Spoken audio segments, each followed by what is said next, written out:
Cease fire हो गया, लेकिन जीता कौन हारा कौन, या फिर ये कहे कि ना तुम जीते ना हम हारे, हिसाब बराबर? देखिए, ये जो युद्ध हो रहा है, ये सीमाओं पर युद्ध नहीं हो रहा है। इसमें कोई जमीन के ऊपर लड़ाई नहीं हो रही है कि ये जमीन पर कब्जा करना है या इस एरिया पर कब्जा करना है। ये लड़ाई केवल मिसाइलों से, हवाई हमलों से, ड्रोनों से हो रही थी, और दोनों देशों की सीमाओं में हजारों किलोमीटर का अंतर है। इसलिए ये कहना बड़ा मुश्किल है कि कौन जीता कौन हारा।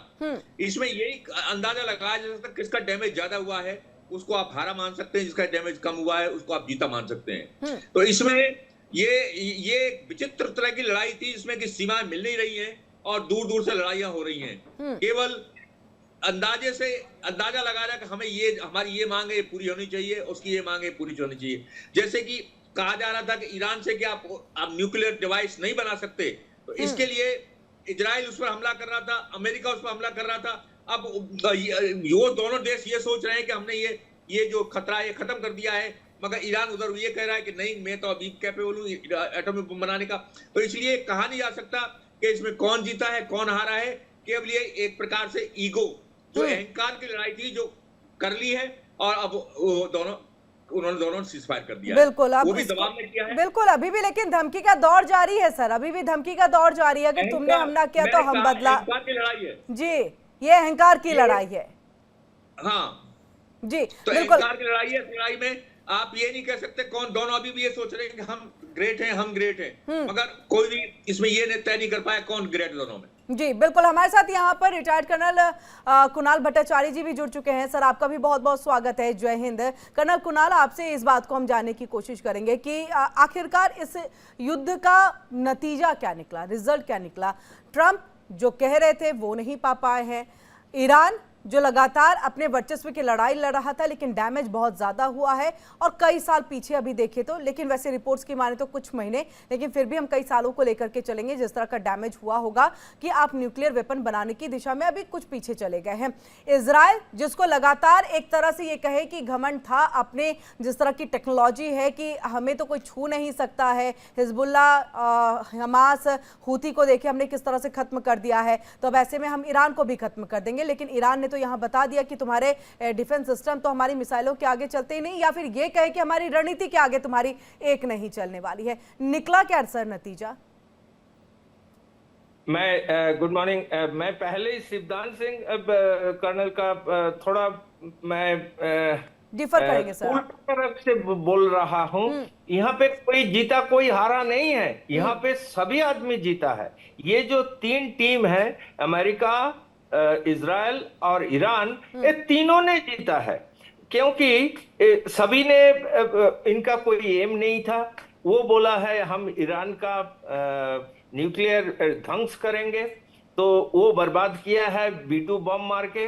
वहां पे शायद कोई रेडिएशन नहीं हुआ, वो फार्दो में जो बम गिरा है वो ऐसे ही मार के चला गया है, और कोई रेडिएशन इवन 60% या 85% यूरेनियम होगा तो कुछ निकलेगा, लेकिन रेडिएशन तो होगा ही, तो वो कुछ नहीं हुआ। लेकिन अमेरिका बोला हमने जीत गया, हमने हमारा जो एम था। और कल का स्टेटमेंट है, ट्रंप ने बोला है जे we will make Iran great again. ये एक अजीब सा डायलॉग है। मतलब पहले तो वो बोला था जे make America great again and America first वगैरह वगैरह। ये अभी ट्रंप ने बोलना शुरू किया है क्योंकि उसका वो नोबेल प्राइज के लिए बैठा हुआ है जे we will remove Khomeini and we will make Iran great again. ये एक बड़ा अच्छा डायलॉग है। दुनिया को दिखाना है जे हम दुश्मन को भी फ्रेंड बनाया है, और इजराइल ने उसको मारा है। ईरान को बोला है हम इतने बम मार दिया है। ईरान बोल रहा है हम जीते हैं, क्योंकि अभी तक जो एयर डिफेंस सिस्टम इजराइल के पास था वो ब्रेक किया है, और तेल अवीव में और हाइफा में बम मारा है। सो ईरान भी अपना देश को जीता है। सो अभी इस लड़ाई में तीनों आदमी, तीनों टीम जीता है, विन विन सिचुएशन है। तो ये वो कहे कि क्या सर बहुत- इन एक देश तो सर इसमें उसको कोई नुकसान नहीं, लेकिन दो देश ईरान और इजराइल, यहाँ की जनता हार गई एक तरह से, क्योंकि सबसे ज्यादा नुकसान तो उनको पहुंचा है, उनकी जिंदगी तहस नहस हुई है, इमारतें यहाँ पर ढह गई हैं। सरकार तो फिर से चलिए चीजों को बनाएगी, लेकिन ये जो एक डरा सहमा सा चेहरा, यो आवाम जो है, ये कैसे इन चीजों से निकल पाएंगे? यानी हार तो उनकी जनता की हो गई जो विश्वास करे थे अपनी सरकार पर। ये तो हार हुआ है, आप बोल रहा है, लेकिन ईरान नहीं बोल रहा है, इजराइल नहीं बोल रहा है, किसी ने हारा नहीं है, इसमें सभी जीता है। और मैनेजमेंट का डायलॉग ही ये है, विन विन सिचुएशन, मतलब तुम भी जीते हो, हम भी जीते हम हैं। भी जीते वो हैं। किसी ने हारा नहीं है। ये ऐसी तस्वीर सर पहली बार निकल करके सामने आई कि तुम भी जीते, हम भी जीते। और अब पीस प्राइज जो है जिसको लेकर के लगातार हम देख रहे हैं कि डोनाल्ड ट्रंप मुकाबले हुए जा रहे हैं, तो अब उनको बस उसी का इंतजार है। कर्नल शिवदान सर आपका, जी कर्नल शिवदान सर, क्या महज सिर्फ आप ये अवार्ड के लिए कोई भी जंग शुरू करा सकते हैं, कोई भी जंग खत्म कराएंगे, सीज फायर करा देंगे और कहेंगे कि देखो हम तो शांति दूत हैं, अब तो हमें ये प्राइज मिलना ही चाहिए? मतलब कोई एक इस ओहदे पर बैठे हुए इंसान, और अगर हम कंट्री की बात करें तो नंबर 1 कंट्री, प्रेसिडेंट में नंबर 1 आप है, और ऐसे में इस तरह का एक उतावलापन है कि आप जंग शुरू, क्योंकि देखिए हम जंग की शुरुआत आप चाहते तो इसको इजराइल को ही मना करके, या आप एक तरह से उन्हें हथियार ना दे करके ही चीजें खत्म कर सकते थे, लेकिन आपने नहीं किया। देखिए, अमेरिका की दूरदर्शी योजना ये है कि ईरान में जो धार्मिक जो कट्टरपन की सरकार बनी हुई है, जो जैसे खुमैनी उनका धार्मिक नेता है, उसकी सरकार बनी हुई है। अमेरिका ईरान में सत्ता परिवर्तन कराना चाहता है। नहीं, लेकिन सर अभी ये खबर है कि देखिए अमेरिका नहीं चाहता ईरान में सत्ता परिवर्तन हो। अगर सर यही चाहता तो फिर सीज फायर क्यों करा? देखिए ये पर्दे के पीछे कुछ और है। प्रेसिडेंट ट्रंप का ये बहुत मशहूर रहा है, कहते कुछ है करते कुछ है, पर्दे के पीछे कुछ कहानी और है, आगे और है। अभी आपको याद है आसिफ मुनी को, पाकिस्तान के चीफ को उन्होंने लंच में बुलाया था। उनका मेन एजेंडा केवल ये था कि किस प्रकार से ईरान में सत्ता परिवर्तन कराया जा सके, और उसके अलावा यदि उन्हें हमला करना पड़े ईरान पर चारों तरफ से, तो उन्हें कितने बेसिस ईरान में पाकिस्तान में अवेलेबल हो सकते हैं उनको लॉन्च करने के लिए। तो प्रेसिडेंट ट्रंप की पुरानी आप इतिहास खोल के देखिए, वो हमेशा करते कुछ है कहते कुछ है। पहले टर्म में उन्होंने पाकिस्तान को बड़ा भला बुरा कहा, और अब पाकिस्तान को गले लगा रहे हैं। तो इस प्रकार से वो कहते कुछ है, इसी एम से उन्होंने इस पर हमला कराया है, और उसका उद्देश्य केवल ये है कि ईरान की जनता खुद विद्रोह करे उसके खिलाफ, वहां के राष्ट्रपति के खिलाफ, खुमैनी के खिलाफ, और वो उसको ओवरथ्रो करे।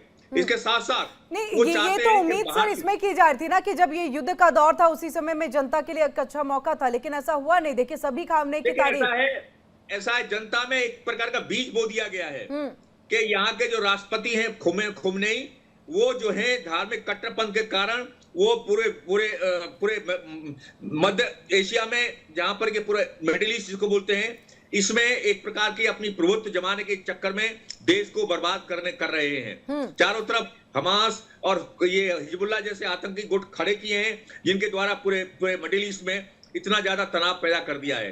तो ये सब बातें वो ईरान की जनता को दिखा करके, क्योंकि 79 तक आपको याद है ईरान की जनता बहुत प्रोग्रेसिव थी और पूरे वर्ल्ड में एक दूसरे से एक्सेप्ट किया जाता था, मगर अब जब से धार्मिक कट्टरपन की सरकार वहां बनी है, तब से ईरान की जनता कट ऑफ सी हो गई है, और खासकर महिलाओं के ऊपर बहुत ज्यादा प्रतिबंध लगाए गए हैं, जिस कारण से वहां की आम जनता अपनी सरकार के साथ खुश नहीं है, वो ओवरथ्रो करना चाहती है।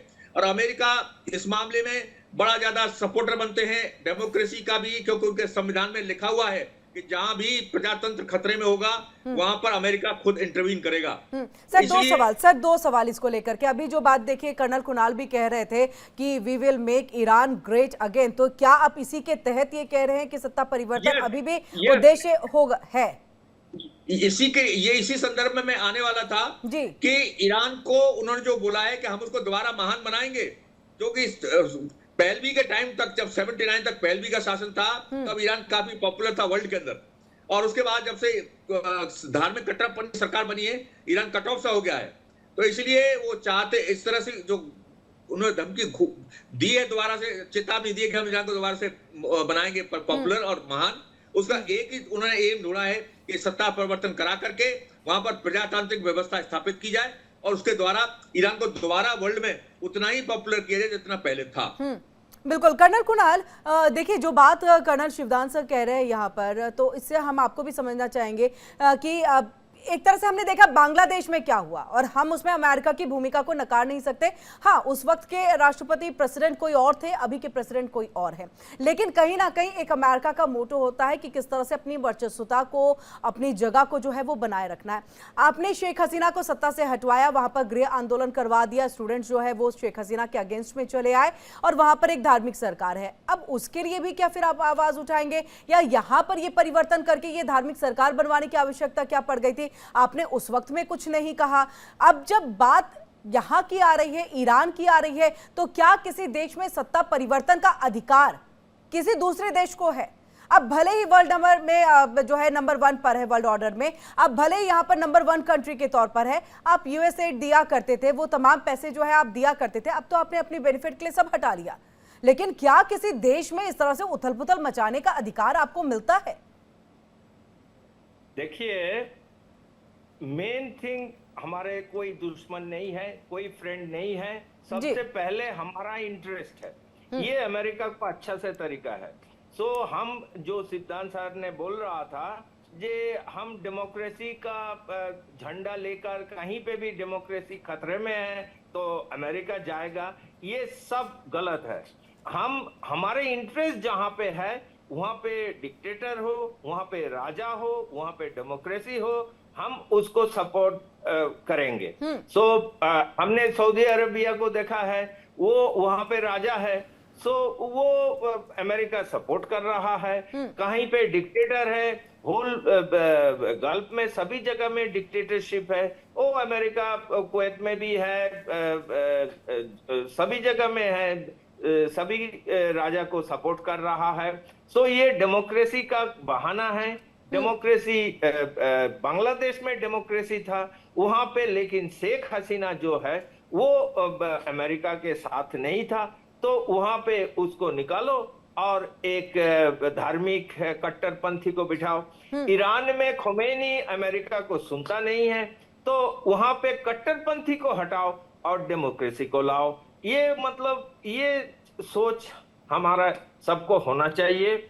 लेकिन ईरान का प्रॉब्लम ये है, जे अमेरिका का, जे ईरान में वो सोचा था जब लड़ाई होगा तब देश में जो एंटी खोमेनी जो एक पल्स चल रहा था, जो लेडीज का था, वो जो बुर्खा नहीं पहनेंगे, हिजाब नहीं पहनेंगे और लिबरेट होंगे, पढ़ाई जाएंगे, मतलब लेडीज को जो पाबंदी लगाया हुआ था वो निकालेगा और ईरान का जनता उस अमेरिका को सपोर्ट करेगा। तो ये नहीं हुआ किसी भी वजह से, क्योंकि खमेनी का कंट्रोल आई थिंक ज्यादा अभी भी है। एक सेटबैक है अमेरिका के लिए और खासतौर से प्रेसिडेंट डोनाल्ड ट्रंप के लिए। ट्रंप ने कल एक स्टेटमेंट ने बोला है, it was my great honour to destroy all Iranian nuclear facilities. Absolutely, मतलब बम गिराया है और उसमें ईरान ध्वंस हो गया। मेरे को एक सवाल है आपको और आपका दर्शकों को, हमें इंडिया का न्यूक्लियर बम किधर है ये हमको किसी को नहीं मालूम, लेकिन ईरान में किधर है बम और कितने बम है, उसका न्यूक्लियर ग्रेड प्यूरिफिकेशन कितना है, वो सब हमें मालूम है। और वो कैसे मालूम है? किसी ने बताया हमको, जे ईरान में ये फार्दो और नातांज और इस्फहान में है। हमें पूरा इंडिया में किधर है वो नहीं मालूम। और वो फार्दो का जो ग्राफिक्स है यूट्यूब में अवेलेबल है, सारी दुनिया दिख रहा है कैसे 50 मीटर जमीन के नीचे और 50 मीटर कंक्रीट बंकर, उसको कैसे तोड़ा जाएगा। GUB 35, 37, 57 बॉम्ब वो B2 में 30,000 पाउंड 13,600 केजी का बम वो सब गिरा के कैसे ड्रिल करके वो सब हमको दिखा रहा है। लेकिन हमने तो पाकिस्तान का न्यूक्लियर बम किधर है नहीं मालूम, इंडिया का अपना नहीं तो देश कर्नल का कुणाल न्यूक्लियर बम आप ये किधर कहना है? चाह रहे हैं कि ईरान बेवकूफ बना गया अमेरिका को, अमेरिका की स्ट्रैटेजी फेल हो गई? नहीं नहीं, अमेरिका बेवकूफ बना रहा है।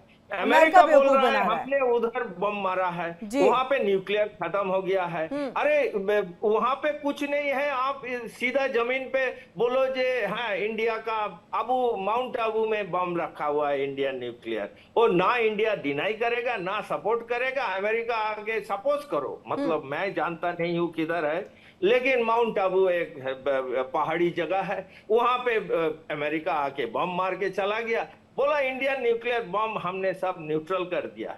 ये कोई बात ही नहीं है, और सिर्फ 2 देश बोल रहा है। यूनाइटेड नेशंस में 200 देश है, उसमें सिर्फ इजराइल और अमेरिका यही बोल रहा है जे फर्दों में न्यूक्लियर बम है।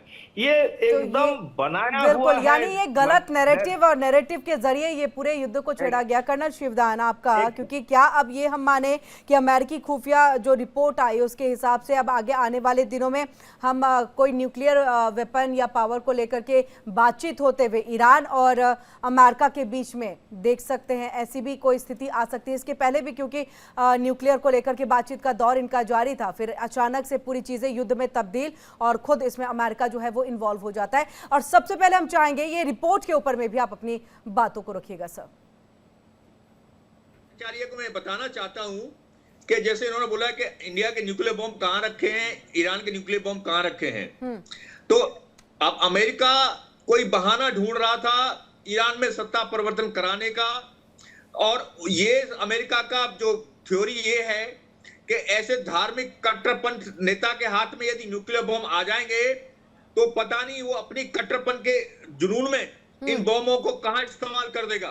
और अनएक्सपेक्टेड टाइप उसका जैसा कि एक प्रॉपर सत्ताधारी जो प्रजातांत्रिक सरकार होती है उसके ऊपर विश्वास होता है, जैसे भारतवर्ष के अंदर प्रजातांत्रिक सरकार उसके अंदर विश्वास है कि ये गैर जिम्मेदाराना हरकत नहीं करेंगे न्यूक्लियर बम के साथ। इसी प्रकार से वो ईरान के साथ ये महसूस कर रहा था, अमेरिका ये दिखाने की कोशिश कर रहा था, हालांकि सोच रहा कुछ और है कि ईरान की जो धार्मिक कट्टरपन की सरकार है वो पता नहीं न्यूक्लियर बम को अपने धार्मिक कट्टरपन के चक्कर में कहां फेंक दे, क्योंकि इजराइल के साथ उनकी धार्मिक सबसे ज्यादा जो लड़ाई है वो धार्मिक ग्राउंड्स पर है।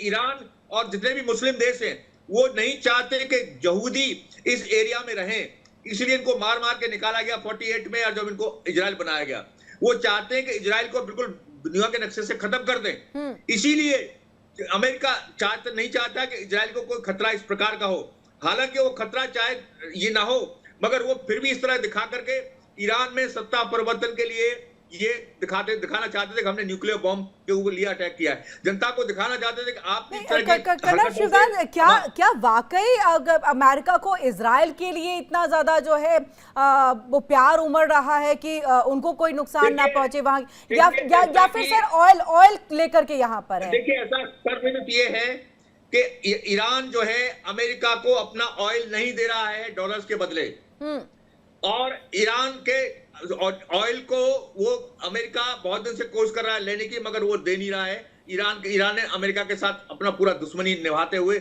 ऑयल को लिए बना कर रखा ईरान को, अमेरिका को। असली मतलब मुद्दा ये है कि ईरान को जो है वो इस तरह का लाना चाहता है जिससे कि अमेरिका के पहले जैसे रिलेशन स्थापित हो जाए, जो चाहे ईरान से ले और जो चाहे ईरान को दे। मगर ईरान जो है अपनी धार्मिक कट्टरपन के चक्कर में अमेरिका को कोई ऑयल नहीं बेच रहा है, तो सबसे बड़ा कारण ये है। और उसके अलावा अमेरिका, जैसा कि कल भट्टाचार्य पहले कह चुके हैं, अमेरिका हालांकि ये सत्ता परिवर्तन ये सब कुछ कर रहा है, मगर उसका असली उद्देश्य अपना फाइनेंशियल गेन्स का होता है, अपना जो आर्थिक जो हित वो देखता है चारों तरफ, और अपना प्रभाव और उसका प्रभाव जमाने का कारण भी यह है कि अपने आर्थिक हितों को साधना। इसलिए अमेरिका जो है जो भी कुछ कर रहा है वो ईरान के ऑयल पर कब्जा करने के लिए कर रहा है, तो और इसीलिए वो धार्मिक सरकार कट्टरपंथी सरकार को हटा के और प्रजातांत्रिक व्यवस्था स्थापित करना चाहता है, जिससे कि प्रजातांत्रिक व्यवस्था से वो उसके साथ डील करके ऑयल को ले सके। जी, हमारे साथ यहाँ पर संजीव श्रीवास्तव जी भी जुड़ चुके हैं। सर, आपका भी बहुत बहुत स्वागत है इंडिया डेली पर। सर, आपसे भी इस बात को हम समझने की कोशिश की। अब तक अगर हम इस पूरे युद्ध को देख ले, 12 दिन का ये युद्ध चला, कल तो इवन देखिए सीज फायर के बाद भी हमें कई सारी चीज़ें जो है, कई डेवलपमेंट्स जो है इसमें देखने को मिले थे। अब इसके बाद क्या हम माने, क्या नतीजा निकल रहा है, आगे आने वाले दिनों में क्या होगा? जो कभी खुफिया रिपोर्ट जो सामने आई है अमेरिका के खुफिया एजेंसी के तरफ से, क्या हम मान लें कि अब आने वाले दिनों में एक बार फिर से ईरान जो है न्यूक्लियर वेपन बनाएगा? कहा भी उसके तरफ से गया है कि हम पीछे नहीं हटेंगे, हमने पूरा इंफ्रास्ट्रक्चर जो है वो खड़ा किया है, हमारे कई साइंटिस्ट मारे गए हैं, उन्होंने अपनी जान यहाँ पर दी है, तो अब ऐसे में हम न्यूक्लियर वेपन से पीछे हटने वालों में से नहीं है।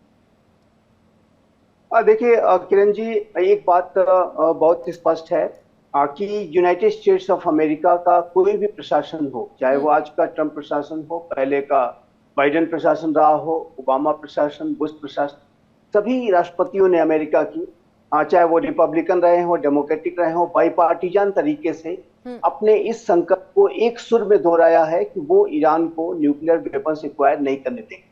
और उस न्यूक्लियर वेपन्स के प्रोग्राम पर लगाम लगाने के लिए अमेरिका ने आज इतनी बड़ी कार्रवाई की और उसको एक भारी क्षति अवश्य पहुंचाई है। लेकिन यदि इसके बावजूद भी अमेरिका के प्रशासनों को, जो भी अमेरिका का जो एजेंसीज हैं और अमेरिका के वर्तमान के प्रशासन को या आने वाले समय के कोई भी प्रशासन को इस बात का असेसमेंट होता है कि ईरान फिर से न्यूक्लियर वेपन्स को बनाने के नजदीक पहुंच गया है, उसकी तरफ तेज गति से कदम बढ़ा रहा है, तो फिर अमेरिका के समक्ष और अमेरिका के द्वारा फिर से ईरान के इंस्टॉलेशंस पर बड़े हमले किए जा सकते हैं। और वो अमेरिका अपने ऑप्शंस को आज भी मेंटेन करके रख रहा है और उसका जो लक्ष्य है वो तो अभी भी किया जा सकता था। जैसे देखिए यहाँ पर कर्नल शिवदान भी कह रहे हैं और कर्नल कुणाल भी कह रहे हैं कि कैसे पता अमेरिका को, क्योंकि अमेरिका की स्ट्रैटेजी तो एकदम बिल्कुल फेलियर रही है, धरी की धरी रह गई कि अगर आपको पता भी है तो क्या आपकी नाक के नीचे से वो अपना यूरेनियम निकाल करके लेके चले गए, और आपको अगर पता नहीं है तो आपने B2 बॉम्बर दाग करके क्या सिर्फ बेवकूफ बनाने की कोशिश की है? अगर आपका यही मोटो है, और हम पहले के भी प्रेसिडेंट को देखें, अगर यही उनका था कि ईरान को न्यूक्लियर बॉम्ब नहीं बनाने देना है, वेपन नहीं बनाने देना है, तो आप पहले ही खत्म करिए ना। 60 से 80% पहुंच जाना अभी से तो नहीं, उसने तो कई सालों से इसकी शुरुआत कर दी होगी।